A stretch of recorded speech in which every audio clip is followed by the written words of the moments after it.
పరిశుద్ధ గ్రంథములోని క్రొత్త నిబంధన గ్రంథము నుండి 2వ పుస్తకమైన మార్కు సువార్త ప్రారంభము. మార్కు సువార్త 1వ అధ్యాయంలో ఉన్న 1 నుండి 10 వచనములు.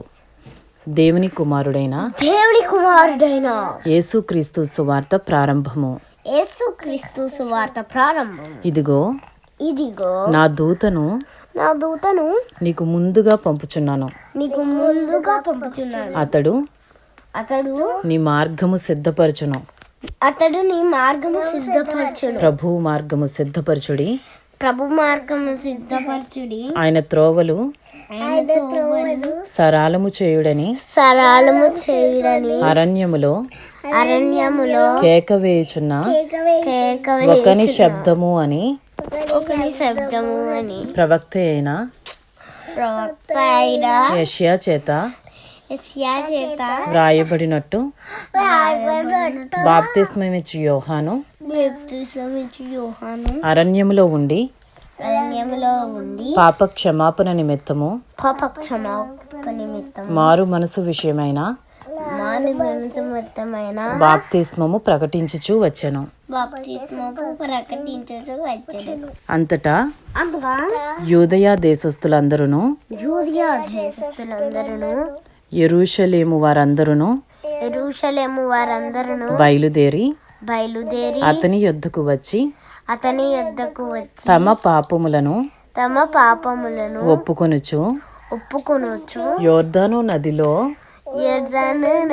అతని చేత బాప్తిస్మము పొందుచుండిరి. యోహాను ఒంటె రోమముల వస్త్రమును మొల చుట్టూ తోలుదట్టియు ధరించుకునివాడు. అడవి తేనెను మెడతలను తినువాడు. మరియు అతడు నాకంటే శక్తిమంతుడొకడు నా వెనుక వచ్చుచున్నాడు. నేను వంగి ఆయన చెప్పుల వారును విప్పుటకు పాత్రుడను కాను. నేను నేళ్లలో మీకు బాప్తిస్మం ఇచ్చితిని గాని ఆయన పరిశుద్ధాత్మలో మీకు బాప్తిస్మం ఇచ్చునని చెప్పి ప్రకటించుచుండెను. ఆ దినములలో యేసు గలిలయలోని నజరేతు నుండి వచ్చి యోర్దానులో యోహాను చేత బాప్తిస్మము పొందెను. వెంటనే ఆయన నీళ్లలో నుండి ఒడ్డునకు వచ్చుచుండగా ఆకాశము చీల్చబడుటయు పరిశుద్ధాత్మ పావురము వలె తన మీదికి దిగి వచ్చుటయు చూచెను.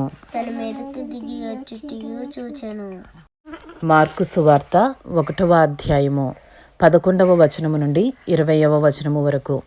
మరియు నీవు నా ప్రియ కుమారుడవు, నీయందు నేను ఆనందించుచున్నానని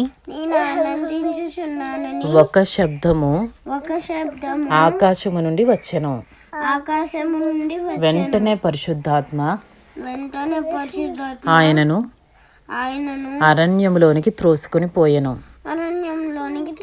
ఆయన సాతాను చేత శోధింపబడుచు అరణ్యములో 40 దినములు అడవి మృగములతో కూడా ఉండెను. మరియు దేవదూతలు ఆయనకు పరిచర్య చేయుచుండిరి. యోహాను చెరపట్టబడిన తరువాత యేసు కాలము సంపూర్ణమై ఉన్నది, దేవుని రాజ్యము సమీపించి ఉన్నది, మారు మనసు పొంది మారు మనసు పొంది సువార్త నమ్ముడని చెప్పుచు శివార్త నమ్మురని చెప్పుచు దేవుని సువార్త ప్రకటించుచు దేవుని సువార్త ప్రకటించుచు గలిలయకు వచ్చెను. గలిలయకు వచ్చే ఆయన గలిలయ సముద్ర తీరమున వెళ్ళుచుండగా ఆయన గలిలయ సముద్ర తీరమును వెళ్ళుచుండగా సీమోనును సీమోను సహోదరుడగు ఆంద్రేయయు సహోదరుడైన ఆంద్రేయు సముద్రములో వలవేయుట చూచెను. సముద్రంలో వలవేయుట చూచెను. వారు జాలరులు. వారు జాలరు. యేసు యేసు నా వెంబడి రండి, వెంబడి నేను మిమ్మను నేను మిమ్మల్ని మనుషులను పట్టు జాలరులనుగా చేసేదనని మనుషులు పట్టు జాలరులుగా చేసేదనని వారితో చెప్పెను. వారితో చెప్పెను. వెంటనే వారు వెంటనే వారు తమ వలలు విడిచి తమ వడలు ఆయనను వెంబడించిరి. ఆయన ఇంకా కొంత దూరము వెళ్ళి ఇంకా కొంత దూరం వెళ్ళి జబదయి కుమారుడగు జబదయి కుమారుడు యాకోబును యాకోబును అతని సహోదరుడగు అతని సహోదరుడు యోహానును చూచెను. యోహానును చూచి వారు దోణిలో ఉండి వారు ధోనిలో ఉండి తమ వలలు బాగు చేసుకొనుచుండిరి.